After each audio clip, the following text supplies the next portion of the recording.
Orangefield ISD is one of the 5 school districts in Orange County feeling a financial pinch, caught in the middle of a battle between the state and the local appraisal district.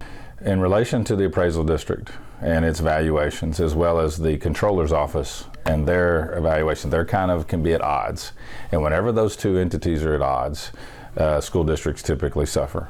Public schools in Texas receive funding based on enrollment and average daily attendance, but the state also relies on property taxes to finance education.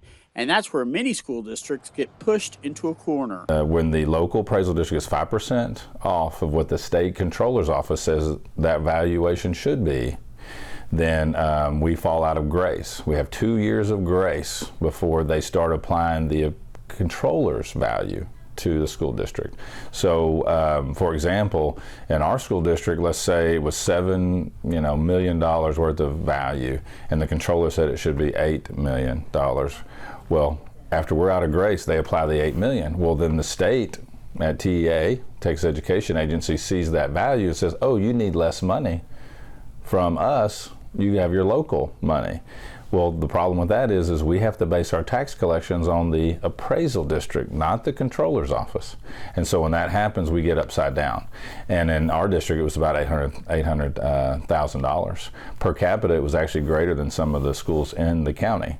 Dr. Shaun McAlpin is Orangefield's superintendent, and he says all the school districts in Orange County took a hit as a result of these conflicting values, costing the districts a total of $8 million. McAlpin says a little more than 10% of the school districts in Texas were affected this year. All of us took a hit, and we're all fighting it in the courts right now. And in our situation, whatever money we get back, we owe 10% of that to the legal team.